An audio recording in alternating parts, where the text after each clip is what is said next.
Welcome, everyone, to our episode 85 of our podcast, Cultivating a New Generation. In today's episode, we are going to talk about updating your belief system to thrive. We are going to discuss deep into the science of what happens in the asymmetric way that we integrate the information that we receive when we have an stable certain scenario or when we have a threat scenario. How do we react? Are we more pessimistic? Are we more optimistic? What are we doing with those kind of balanced beliefs? What can we do to balance that information a lot better? And what can we do to prepare for the future and really use all that integrative system to perform much better? So the article that I used to research all of this science is from Garrett from 2018, Updating Beliefs Under Perceived Threat, from the Journal of Neuroscience.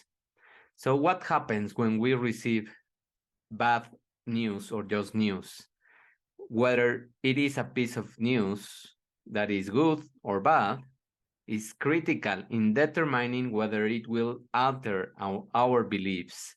In particular, people readily incorporate favorable news into their existing beliefs, yet they tend to underweight the strength of unfavorable information.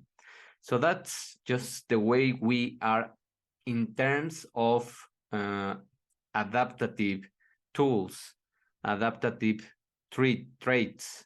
So when learning that their risk of experiencing future aversive events, such as a robbery, for example, is higher than they had expected, people are less likely to integrate this data into prior beliefs relative to a situation which they learn that the risk is lower than expected. So what does this has to do, or how do we relate it to the way that many people, the majority, react also to their health?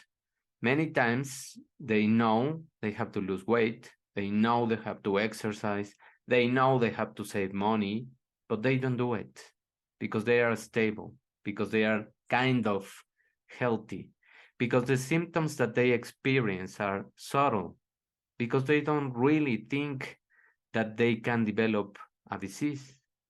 And they just keep going and they just keep um, feeding the bad habits, and they start growing the symptoms. And that's when you arrive to a threat scenario, to a disease, to a chronic diagnosis. And that's when you worry. That's when you want to change. But sadly, many times now you are going to become dependent on external aids, such as any kind of pharmaceutical drug, or worse, any kind of procedure that you may need. So this same pattern emerges when people receive desirable and undesirable information about their financial prospects or feedback about their intellectual abilities, personality, and physical traits, which is what I'm mentioning. Many times we have listened to certain kind of feedback from several sources and we don't pay attention to the feedback. We behave like teenagers and we don't want to do the things that we know we have to do. We rebel against the things that we know that is better for us and that the road is going to get complicated if we don't do it. So that is known as valence dependent learning asymmetry. Has a very technical name, but in fewer words and in simpler words, It's the way you perceive things and how you learn from them. That's this kind of reflection. That's the way we perceive the things, and it is, of course, influenced by our emotions and our patterns and history, but it is also dependent on our mindset, either from learning from the experience, attaching some meaning, or just reacting. Incorporating desirable information about the self at a higher rate than undesirable information will subsequently lead to overconfidence and optimistically biased predictions. On the upside, an optimistic outlook, even when biased, can provide physical and mental health and boost motivation, exploration, and persistence, thus enhancing success and well being. So pay attention to this phrase that I am summarizing the things that having an optimistic outlook of things, even when it is too much, can improve your physical and mental health, boost motivation, exploration, persistence, and enhancing success and well being. But that is when you use those optimistic beliefs to really do something, not just to be overconfident and not listen to the things. However, ignoring negative information can result in faulty assessment and lack of precautionary action, leading to, for example, ill preparedness in the face of natural disasters or a pandemic state, and financial market bubbles. How can we prepare to a next, let's not say or not forecast that there is going to be another pandemic, but probably there will be. So how can we do something? Just care about your health. Just care about your mind. Just start discerning and filtering the information that you are consuming, that you are getting triggered by. This apparent cost present a conundrum. So what do we do? Why have humans evolved a bias in learning that leads to systematic errors in judgment? The common answer is that people make errors that are costly in certain situations because those errors are advantageous in other situations. And on balance, the benefits outweigh the cost. There is another possibility, though, that the asymmetry fluctuates in response to the environmental demands. And that's what happens. For example, in relatively safe surroundings where potential harm is low, an asymmetry in information integration may be prominent, leading to biased expectations. Yet, in environments rife with threats, a physiological and psychological response may trigger changes to how information is integrating, leading to more balanced information integration, which may be adaptive in environments where potential costs are high. That's why people do something when they start seeing that they already have uh, more drastic symptoms in their lives in terms of their health and or in terms of a diagnosis or a biological marker that it is high. And that's when they want to do some changes, and that's when they really pay attention to the reality and to the scenarios that they already have, but they were overconfident. They were too optimistic because the things were calm. Quoting that word, because being healthy doesn't relate to having headaches more than 2 or 3 times per week. Being healthy doesn't relate or is not being completely drained every day. Those are just assumptions. That is over being positive. So, because all of those things are related to the affect, and that affect provides an internal signal about the external context. It could potentially be used to adaptively modulate cognitive biases. So, how you react, how you learn. Specifically, this experiment, these researchers suggest that the key is a learning mechanism that is modulated by two core aspects of affect. What is affect? Is how you feel emotionally. So it is the balance, which is perception, and the arousal.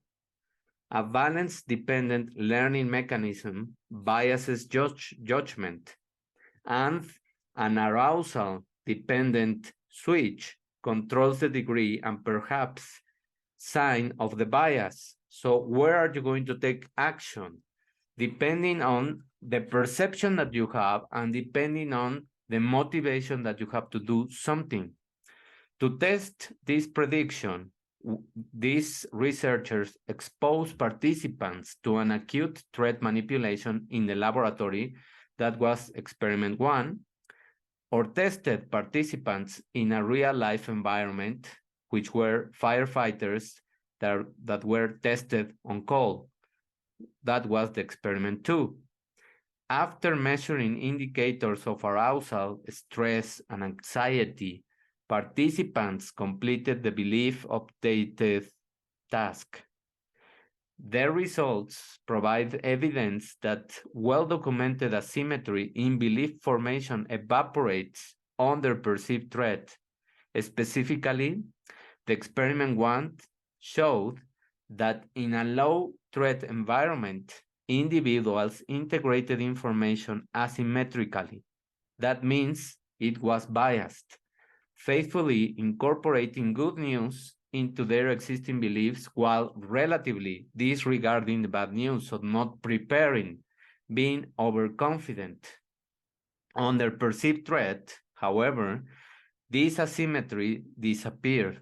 Participants showed an increased capacity to integrate bad news into prior beliefs, increased physiological arousal, and self-reported anxiety were found to correlate with enhanced integration of unfavorable information into beliefs. Pay attention to this result. They had a self-reported anxiety, which is positive anxiety, correlated with enhanced integration of the information that was not favorable, was negative information, into their beliefs. So they took action. In that experiment too, firefighters on duty reported higher state of anxiety, also exhibited greater selective integration of bad news. Selective integration. So that's the magic of being a human being that can adapt to the environment. We can adapt and not react. We can filter the information. We can selectively integrate the information that we think that is going to be helpful for us. Because the increase in information integration in both experiments was balance specific. So it is directly related to your perception. So the more you work with your mind, the more you prepare for things, the easier it will be for you to integrate the information and to do something for the next event. And that cannot reflect a general improvement in learning, and because memory for the information presented was not affected, modulation of attention is an unlikely explanation. So it is more related to your capacity of perceiving things and the capacity of motivating yourself, creating a self-narrative that enhances the exploration of things and start preparing your life for the next thing. The finding that the positivity bias in belief updating alters flexibly as a function of perceived threat levels reveals a potential adaptive mechanism. So that's the magic that we have. And that's like the story of the butterfly, how it has to fight a little bit, being a struggling environment to develop the strength, to develop the force, to break the cocoon, and to start creating a different biology. That's what we do when we really pay attention to the things and when we select the information that we want to imbue. In particular, the relative failure to incorporate bad news into prior beliefs leads to positively biased beliefs, also known as optimism bias. So that bias can lead to both positive effects, including increased exploration and motivation, and negative effects, including failure to take precautionary action. So you choose. Those two are activated, but you choose whether to be motivated and explore more or not do anything and just let the things flow until you have a threatening scenario. In summary, what is happening to this system of beliefs? The results provide evidence that asymmetric information integration is not set in stone, just like your genes. It is not that you are doomed to develop a disease. It is more your environment. It is epigenetically regulated. The same happens here. This asymmetric information integration system is changing in response to the environment. That's epigenetics of your psychology. You are measuring the environment. You are taking action of the things that subtle symptoms are telling you to do something, or you are just being overconfident and not do anything until you have a higher call of attention. So decreasing this system under perceived threat, being excessively positive, is what helps us to be more flexible. Such flexibility could be adaptive and potentially enhancing the likelihood to respond to warnings with caution in environments where future cost may be high, but enabling us to maintain positive beliefs. Otherwise, a strategy that can, on balance, increase well-being. So that means it is good to be positive. It is better to have optimism if you are going to activate motivation and exploration. It is not good to be optimistic if you are not going to do anything, if you are not going to prepare, if you are just going to be overconfident and not pay attention to the signals that you are already having. So it is being optimistic responsibly. So now, this a second article that I use to explain how the biology changes is from Basu, and the title is Irrational Beliefs Trigger Depression and Anxiety Symptoms, and is associated with increased inflammation and oxidative stress markers in a 10-year diabetes mellitus risk. The Attica epidemiological study. So this was a very long-term study of how people that develop these kind of chronic diseases, they are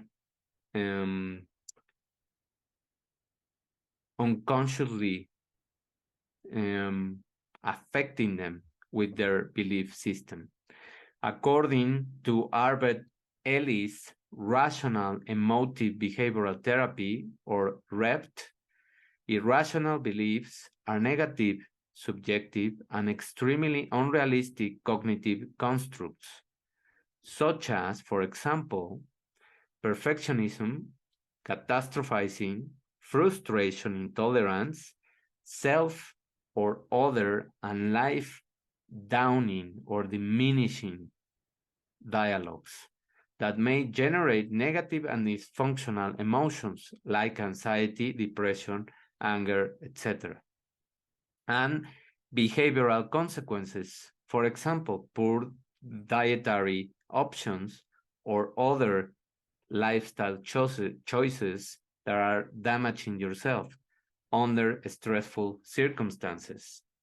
So when that happens, when we create this irrational belief system, cytokines are triggered and the production of acute phase reactants such as C-reactive protein, which is related to cardiovascular diseases, starts getting higher. So that's what happens when you don't pay attention to the signals, when you start creating irrational dialogues and these kind of catastrophizing scenarios, or not being able to cope with frustration or excessive perfectionism. The early stages of diabetes, which is called prediabetes, are also characterized by an increased synthesis in pro-inflammatory cytokines and acute phase proteins that show a gradual increase as the disease progresses. Alongside with this, increased cytokine serum concentrations activate the HPA axis, hypothalamic pituitary adrenal axis, and increase oxidative stress in the brain, and they start release the hormones that are going to make you feel that you are under a threat. So activating these mechanisms can lead you to these chronic disease scenarios. Now, let's see what happened in the experiments that we talk about in terms of the response of the people. In this threat manipulation, what happens when the scenarios are, this is an unstable scenario, this is the control scenario, and this is the information integration parameter. So this is how we perceive bad news, good news. This is the control or stable scenario. And this is the threat manipulation group. Even though this is now manipulated, now you can see that your system is tending more to have a balance between the bad news and the good news, and how you take them and what you do with them. It is not just taking the information and doing nothing. It is taking the information and developing a response, not reacting. Developing a response that is based on learning. So what are we going to do with this regulation? Or what happened in the experiment? The control group showed asymmetrical information integration parameters in response to good and bad news. This bias vanished in the threat manipulation group because of an increase in the information parameter. As we can see, look at this difference, which is extremely high, and look at this that is not even significantly statistically. So this is almost the same reaction to good news or bad news under threat. But under stable conditions, we tend to do nothing and we tend to be over-optimistic many times.